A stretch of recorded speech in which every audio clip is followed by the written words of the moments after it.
Thank you, Tim. Yes, for those who go off and join a bit later, it's not a big deal. Just do a quick introduction. I'm Mike Gifford, as Tim said. I'm the president of Open Concept Consulting. I'm also a Drupal 8 accessibility maintainer and a Canadian. My talk, as Tim said, is what can the USA learn from the world on accessibility policy? And I'm hoping in this presentation to be able to demonstrate that there's actually quite a lot to be learned from the US about the rest of the world, as well as just by sharing and learning from each other. There's so much that's going on and so much more that can be done to make accessibility legislation more effective. So the granddaddy of accessibility policy or accessibility legislation globally is Section 508. In 1998, the US Congress amended the Rehabilitation Act to require federal agencies to make their electronic information technology accessible to people with technology. It was preceded by Section 504 of the Rehabilitation Act in 1973, which was focused on the education sector. The fight for the enactment of this was actually featured in Crip Camp earlier this year. The law was in place in 1973, but it wasn't actually being enforced, and this is something that was a real challenge for people with disabilities, and there's a movement to bring it about, which is wonderful. So you'll also know about the Section 508 refresh. This was updated by Obama in January of 2017 to bring it in line with the World Wide Web Consortium's Web Content Accessibility Guidelines 2.0 AA. This was actually one of the last things that was enacted under the Obama presidency, and it's great that it has maintained and it hasn't necessarily gone as far as we had wanted it to, but it's great that the U.S. is now part of the global standard.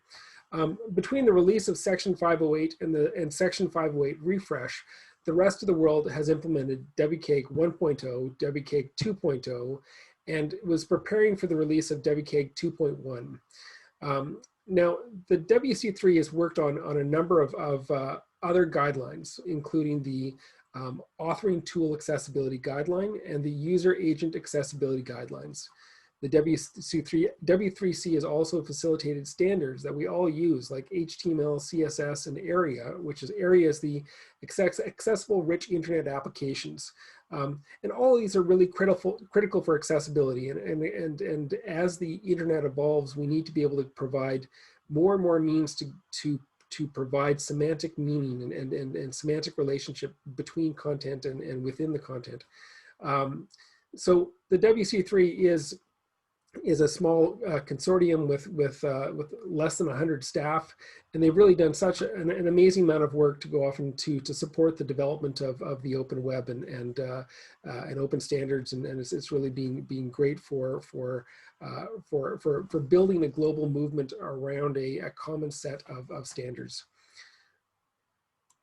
So I wanted to go and raise the little Section 508s, or the states, counties, and cities that are also looking at accessibility.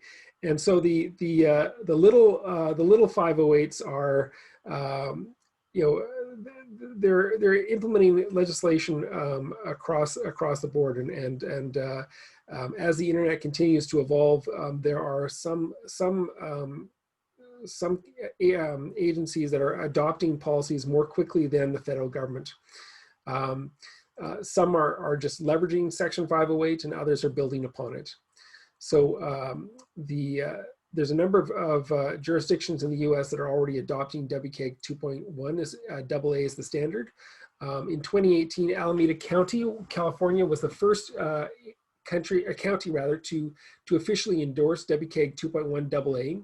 And although this was through a settlement with the National Federation of the Blind, so it wasn't exactly a decision a proactive decision to try and address the issue beforehand.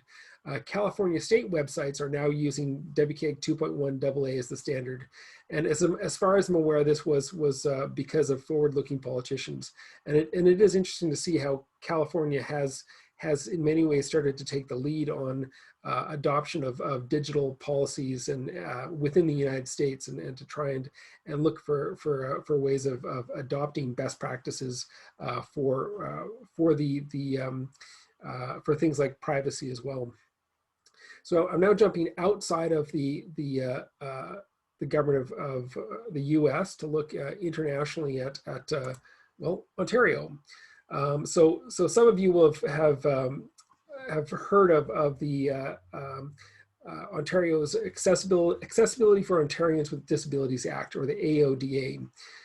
This applies to government, nonprofit organizations, as well as the private sector. The mandate is very wide, and it applies to organizations that work in the province. It has introduced a number of really interesting innovations for government accessibility regulations.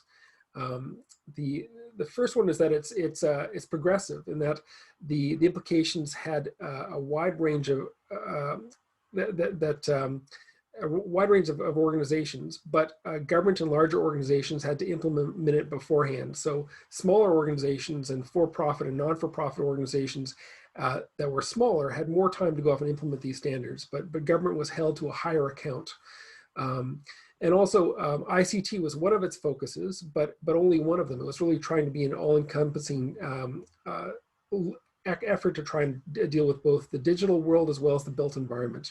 And so it focused on services, so that even volunteers were required to get training on how to go off and communicate effectively with people with disabilities. In the legislation, organizations and the directors can face hefty fines if they fail to meet the requirements of the AODA. So there was, at least initially, quite a lot of interest in this and early adoption around accessibility. Unfortunately, although the legislation was passed in 2005 with the goal of making Ontario an accessibility leader in 2025, we're now at 2020, and it really doesn't feel like we've made much progress in the last decade. It really does seem that government enforcement is really quite critical, and unfortunately in Ontario it has been largely absent. So I also just mentioned that all of these photos are photos that I've taken, and in travels and whatnot around the world and across Canada, of course. I'm not putting a copyright on there or describing them here, but they will be described in the notes that are associated with this. So if people with visual disabilities want to be able to know what was featured behind me, there will be, the full slides will be available after this talk, and they'll be able to read a description of the image that is used in the background. So in 2019, just last year, Canada passed the Accessible Canada Act. The goal was the realization of a Canada without borders, very much like what Ontario was trying to do. They explicitly were trying to go off and to have an aspirational goal that they could support all Canadians or all Ontarians to try and to live as free and equal lives as they can. So the goal of the ACA was to be achieved on or before January 1st, 2040. That's quite a ways away. Canada is a federal system, and there are clear distinctions between the responsibilities of the Government of Canada and the provincial governments. The Accessible Canada Act applies to the federal government, but also to all federally regulated agencies. So banks, airlines, resource extraction companies, anything that is federally regulated will need to comply with the Accessible Canada Act. There are some other interesting highlights from this act. There's a specific call for the creation of an chief accessibility officer, and there's other accessibility roles that are specifically noted in that as well as specific roles to give different departments responsibility for things within the enforcement and management of this.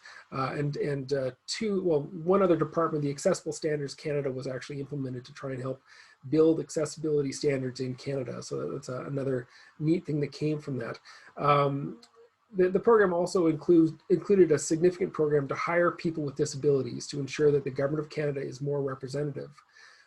This applies, the work of the Accessible Canada Act also didn't just apply to public-facing websites, as previous regulations had done, but actually applies to all of the public sector-facing content as well.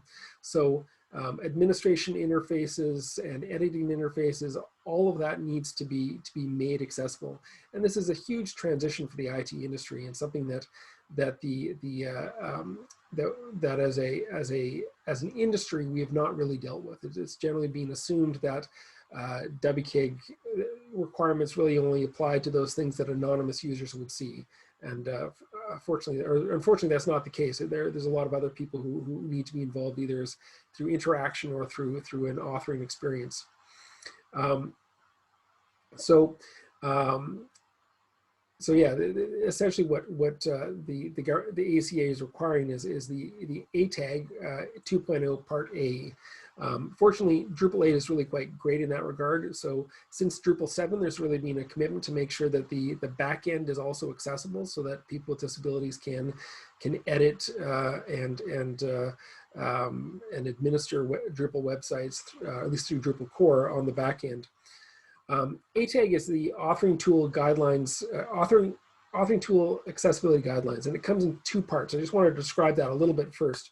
So Part A ensures that the editing interface meets WCAG 2.0 AA standards. Part B is about supporting the authors in producing accessible content.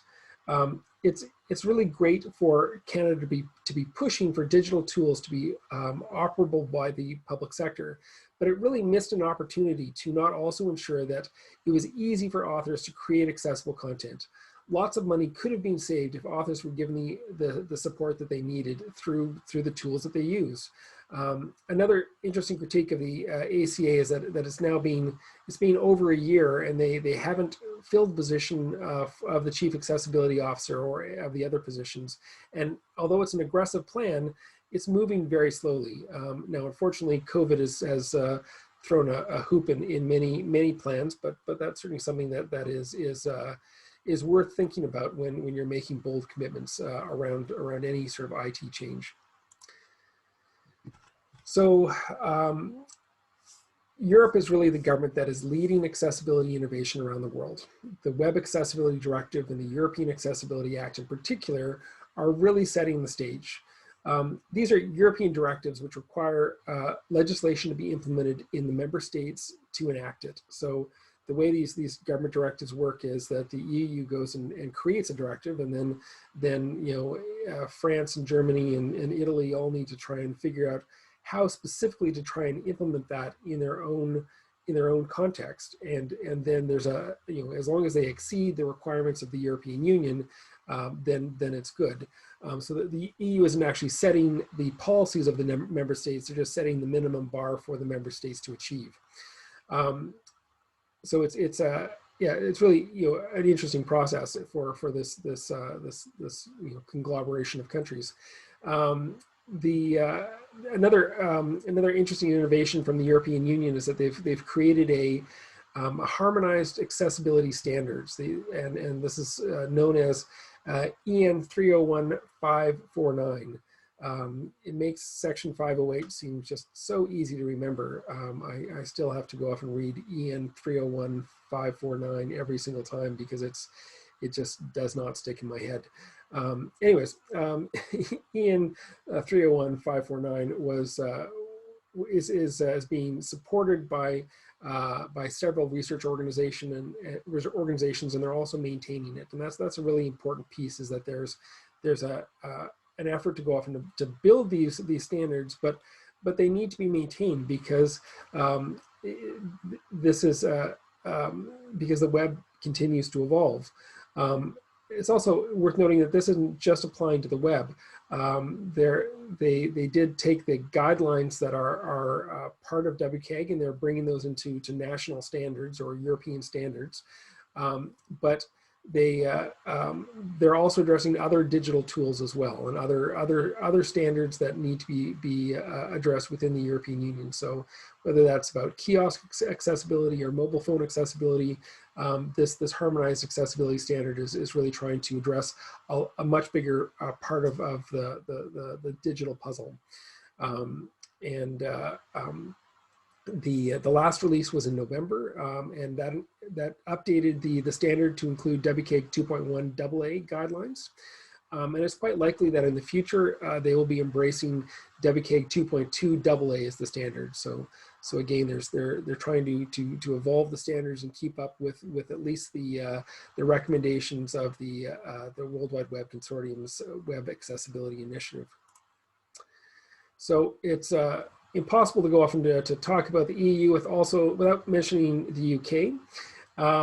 With Brexit, everyone's sort of paying more attention to the UK and Europe and whatnot. The UK is still part of Europe, but as you know, they're on the way out, and the transition is going to happen at some undetermined time point. Now, because the UK is still in the European Union, they're still obliged to go off and to be part of this, and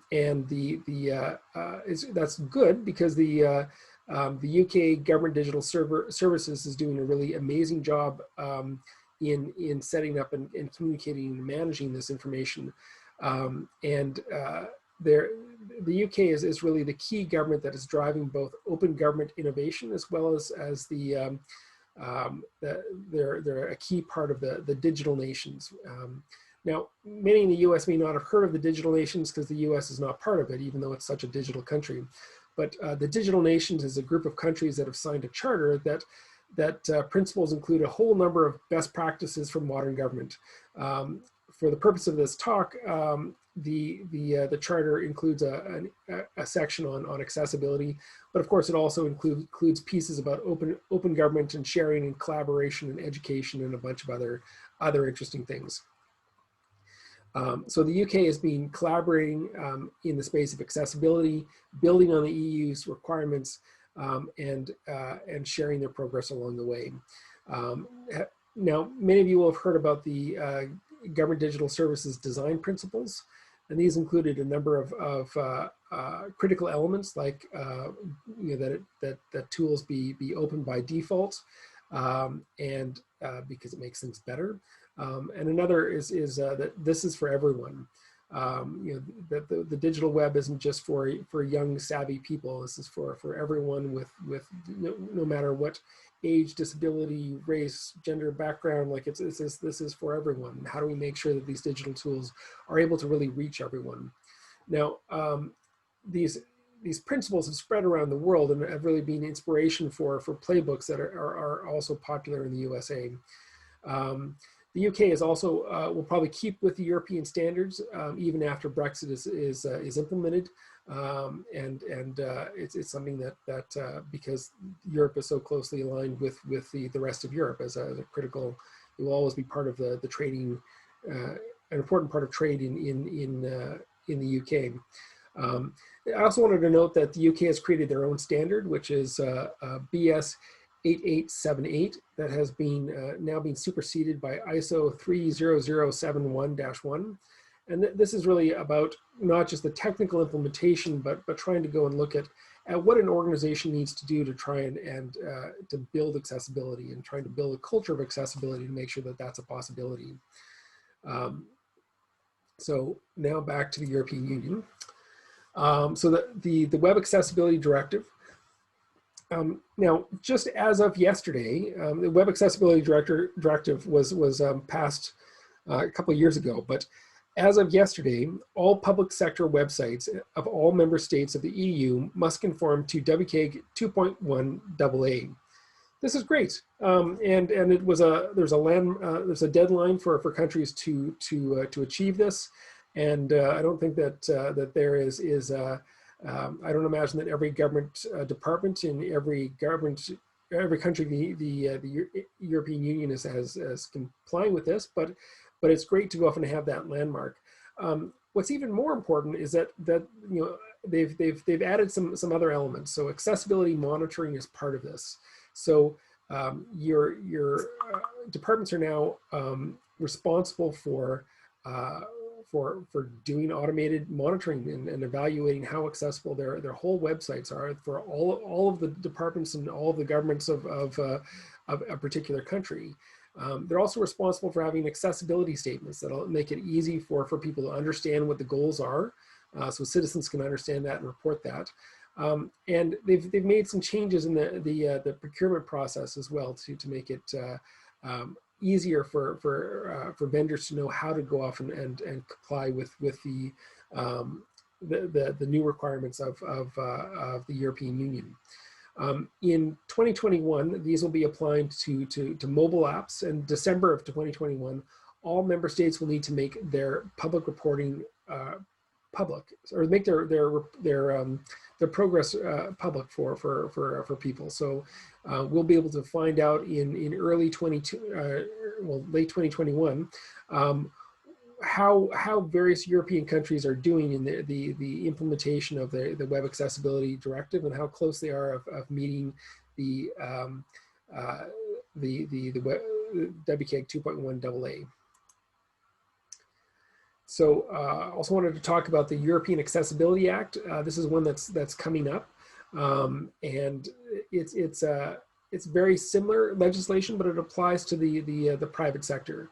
So this is one that will probably have a much bigger impact for the US and particularly for American companies.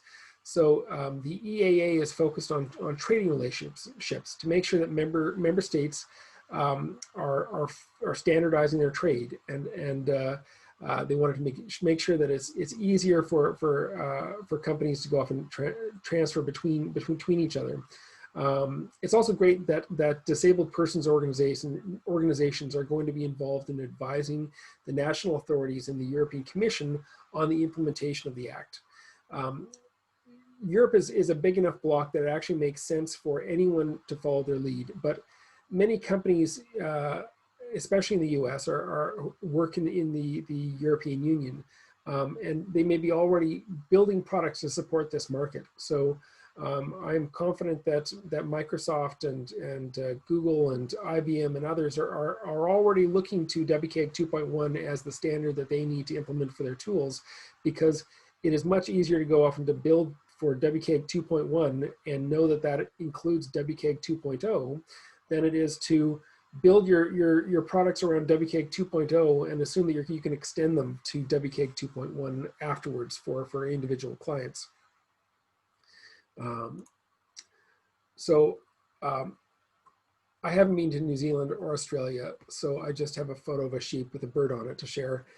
Sorry about that. This is particularly silly after following Jeanne's Accessibility Oz presentation, but hopefully she's gone back to bed, so won't see this. So on July 1st of 2019, which is incidentally Canada Day, New Zealand published its Web Accessibility Standard 1.1.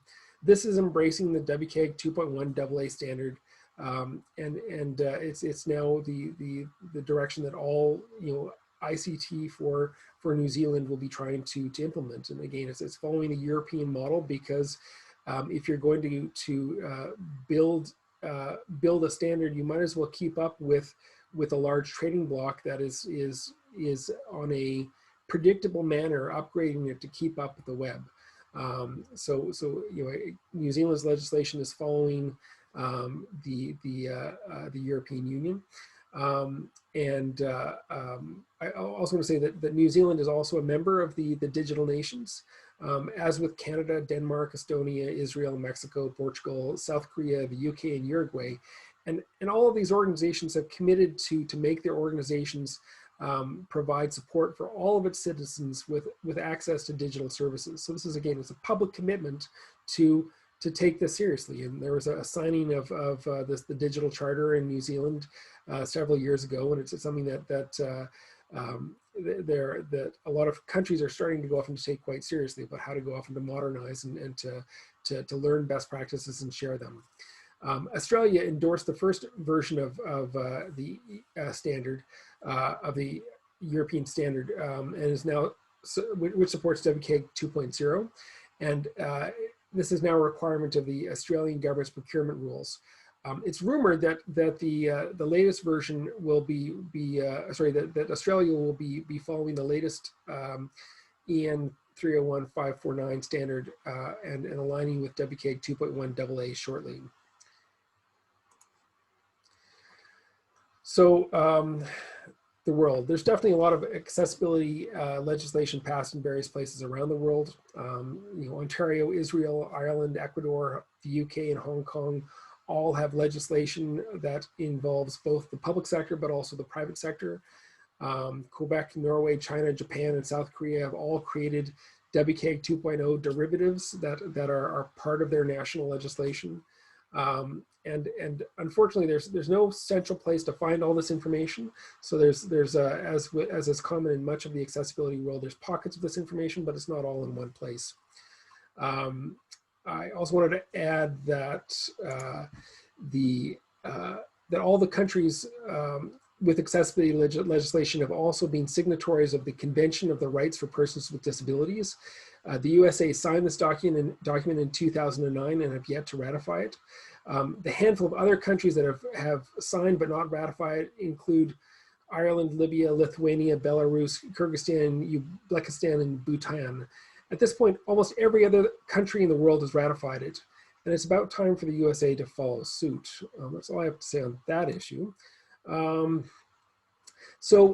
Investing in the future, the WC3 has done, the European Commission is sponsoring the W3C in a great many projects. There's the WAI Tools project, which is about creating open scalable web accessibility assessments. Easy Reading, which is about trying to create, make it easier for people with cognitive disabilities to understand and use the web. The WAI Guide, which has support training and accessibility awareness and capacity building. And the We4Authors and We4Authors clusters. This is an initiative to improve authoring tools that Open Concept is involved with, but it's being led by a group in Sweden called Funka. I was presenting with the others in this cluster at 7 a.m. this morning, so it has in fact been a rather long day. I wanted to remind folks about the importance of the authoring environment for accessibility. Editor input has been attributed to up to 50% of accessibility errors on sampled websites. So if we want to eliminate barriers to people with disabilities, we have to make it easier for authors to do the right thing. Drupal 8 is one of our community's first efforts on implementing WCAG 2.0 Part B, and our work has been really unique with other content management systems. But fortunately, others are coming on board. As a result of the We4Authors clusters, we should have a number of other recommendations that all publishing tools should consider adopting. There will be opportunities to engage with user testing, A/B testing, and other elements to try and evaluate and to develop a best practice around this. This type of work is very time consuming and it's rarely funded. I also wanted to note, just for transparency, the U.S. Department of Health and Human Services is also a sponsor of the WC3. So in terms of lessons learned, government procurement is a big one. So governments in some countries are working closely with their vendors to see that they are able to meet the new digital accessibility requirements. In many countries, government is the single largest purchaser of goods and services. The impact of government contracting is huge and can really change the realities for people outside of government. The EU is setting up an accessible ICT procurement toolkit to help make it easier to purchase and accessible digital tools. I'm not sure how this will compare with the buyaccessible.gov or the new accessible regulations tool that the US government has set up, but all governments can benefit from learning from each other and finding out what really works, particularly when it comes to the implementation phase. There are many examples of ICT firms that are improving their accessibility in order to win government contracts. I've also heard recently about I've got examples of accessible procurement in my GitHub page if people are interested in looking at it. That's easy enough to find on mgifford on GitHub. So many countries have fines, but few enforce them. Ontario should be, Norway and Israel are. Mitchell Evans went and noted that some accessibility professionals are actually squeamish about legal enforcement, concerned that it drives mere compliance instead of for quality. But laws spur organizations to start accessibility programs. Quality is a function of company culture and individual skills, independent of how the program got started. I've heard that small businesses concerned about receiving fines in Israel was actually a motivator to get the user-focused Wix in San Francisco to dramatically improve their accessibility and associated accessibility documentation.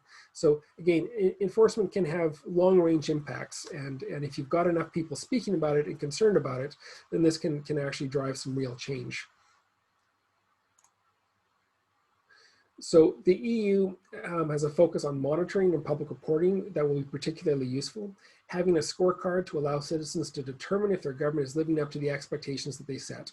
It'll be interesting to see in 2022 if the results of the first EU government reports are published. Having to do these annually will also allow us to see trends over time between countries. As with the Web A Million, there will be some insights that we can all learn. Public reporting and clear responsibility is key for this. The implementation of California's AB 434 may have been a bit flawed, but having government agency executives clearly accountable for accessibility is definitely a motivator for change. So incorporating accessibility statements may also be a real game changer. Having easy means for citizens to learn what accessibility work has been done on a site and how an organization's commitment to inclusion is important. Even more so, allowing citizens to report barriers that are being missed. The UK's GDS is a terrific example of an accessibility statement to build from. They have have some really amazing best practices that make it easy for people to, a template for people to use and develop this further for their own personal uses. Also, on the subject of accessibility statements, I wanted to mention that California lawyer Lainey Feingold has been a huge advocate for accessibility statements, and hopefully they will be commonplace in every government website. This is becoming much more common in the EU because of the Web Accessibility Directive. So we have to hire people with disabilities. The Accessible Canada Act has a big focus on hiring folks with disabilities, and this is really an important thing for actually bringing people with disabilities into the workforce. Not only does it give organizations access to a much greater talent pool, but also there are ways of making people without disabilities aware of how other people use the web. There's so many different ways that people engage with the web, and if you've never seen that or been exposed to that, it's hard to really understand it. Having people with disabilities on your workforce is also a way to go off and ensure that you're better able to serve your own citizens. It obviously also helps with your diversity and inclusion goals, but really it's about trying to make sure you're able to provide a better quality of service to your users and find problems before your users have to report them. I also wanted to talk about just keeping up with the W3C and the internet. The internet evolves pretty quickly, and it's critical for accessibility regulations to try and keep up. As you'll probably remember, the first iPhone was released in 2007. WCAG 2.0 was released in 2008. Do you remember how you navigated the real world before your smartphone? Really, like, it wasn't that long ago that we actually read maps and had to remember directions, but now we all basically, Google where we're going and follow a map and have all kinds of assisted digital devices to help us get from A to B and do so with reckless abandon, cliffs, regardless. But the government regulation has to move in smaller increments than decades. The EU is following the harmonized accessibility standards, and I'm not sure when version 4 will be released because of COVID, but they've clearly set up a system to make it clear that their standard will evolve over time, and that the European Union will be in control of it, but they're not expecting the standard to be stuck in stone until until a government body decides that it's a good idea to go off and to enact a refresh of the policies. So this is the end of my presentation now, and this is a useful point to sort of ask how your organization will be able to keep up with the internet and and with the citizens that and the internet that your citizens are using both today and tomorrow. All of this technology is changing very rapidly, and people are using all kinds of software.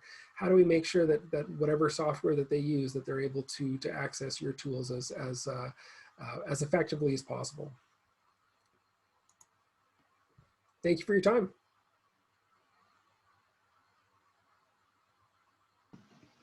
Mike, thanks so much. And we've got a question, at least one question here from Wombat Buddy. I'll let you read it if you want. Sorry, where is this? This is, is there a benefit for ordinary people from the accessibility policy laws? If there's a benefit, what is it? Well, there's obviously a benefit if you as a ordinary citizen can access the services that your government offers through online means. So just making sure that there is a mechanism to engage online with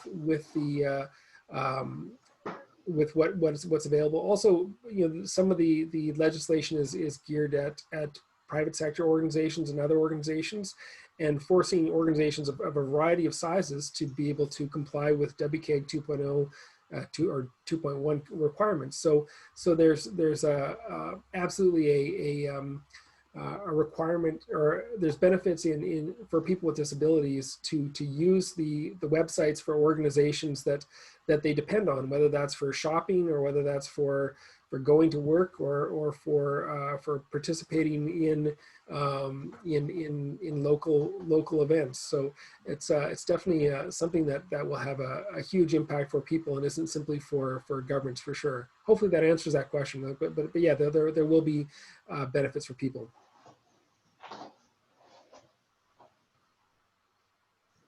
Thanks for that. Anyone else have questions and want to jump in? You can feel free to unmute or put your hand up and I can unmute you.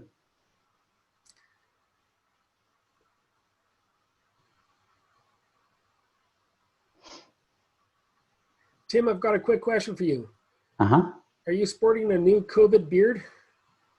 I'm sporting my usual beard. It's a little long, so here it is.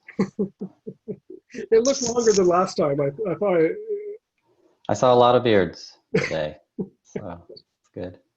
It's wonderful.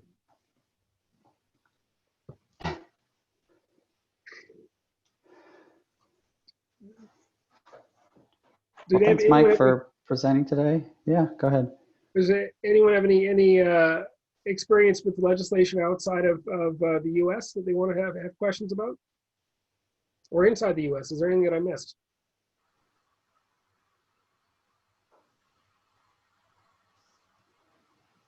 Silence. That's okay. Hopefully the things will change for the better soon here. They can always leave comments on the YouTube page. What's that? They can always leave comments on YouTube.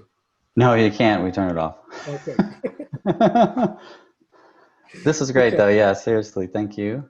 Okay, Tim. Take care. And everyone, the next presentation in here, we'll put up the slide shortly to see that. And with that, I'm going to stop the recording. Thanks again, Mike. And thanks for everyone attending. Appreciate it.